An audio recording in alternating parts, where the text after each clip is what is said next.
I think we can all agree that we do need more affordable housing in Napa. We need firefighters, teachers, hospitality workers being able to live in Napa as part of our community. But what I don't understand is how the Napa Oaks II development actually helps this issue. If you go on MLS today, you'll see dozens and dozens of homes that are listed for $1 million and more. All of the homes that would be built in Napa Oaks II would be $1 million plus. I believe many of these would be $2 or $3 million. This does not help us with our affordable housing challenge in Napa. It simply provides houses that will probably be second homes for wealthy people. We do need more affordable housing, but what we don't need is even more multi-million-dollar homes in a market that already has plenty of them and not enough of the affordable houses.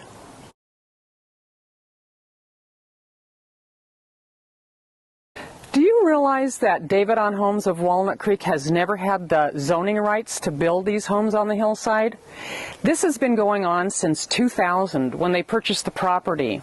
In 1998, the city had changed the zoning on that hillside to allow for 4 homes. So when they took possession of the hillside in 2000, they didn't have the zoning rights. They sued the city twice to get houses built on that hillside, and they lost both of those lawsuits, and now they are back again. So they have not been really honest about the timeline of the purchase of that property, and if you're interested in finding out the truth, go to stopnapaoaks.com and you can actually see the deed and when they purchased the property.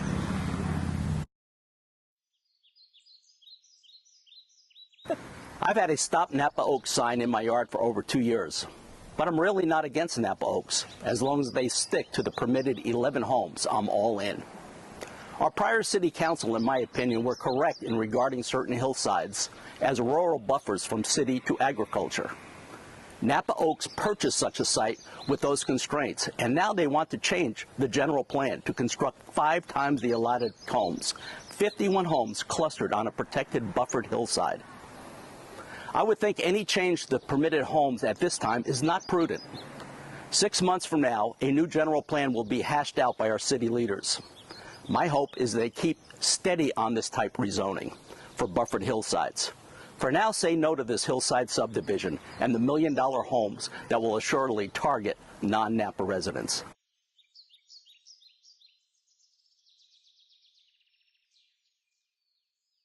One of the big reasons we're against the Napa Oaks project is, all of the trees that they're going to be taking out, and people love coming to Canaris and driving through the windy roads and the hillsides and seeing the hills dotted with oaks, and you come out here and you look at these hills and that whole hilltop is going to be removed to put up houses, and they're going to take out all those trees.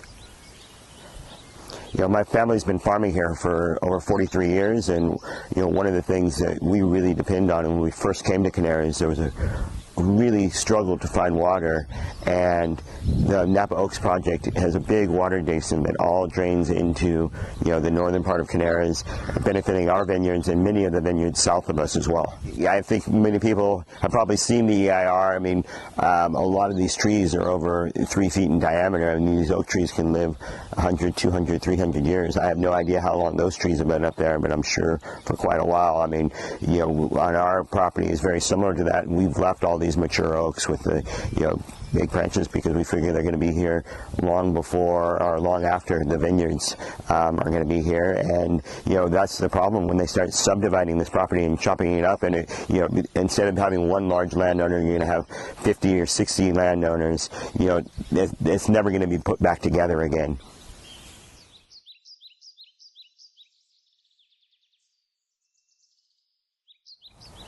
David on Homes wants to cut down 509 mature oak trees to make way for their luxury home development on a hillside that's currently not zoned for this.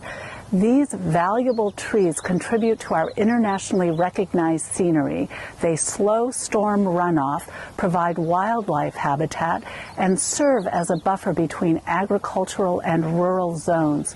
We can't afford to lose them. Join us to stop Napa Oaks.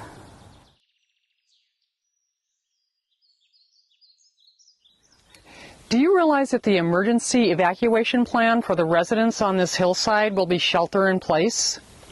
That's because this hillside is so steep that the emergency vehicle access secondary road, or the EVA, is too steep for a fire truck. So all of those residents are going to be trying to race down to Old Sonoma Road and navigate a roundabout in the case of a fire.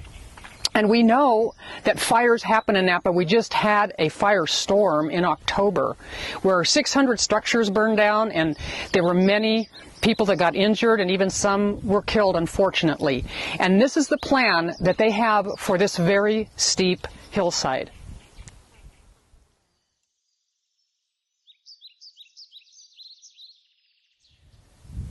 One thing to ask yourself about this project is why now?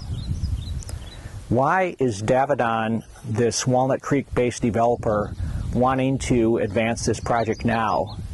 Especially because Napa is going through the process very shortly of reviewing the general plan.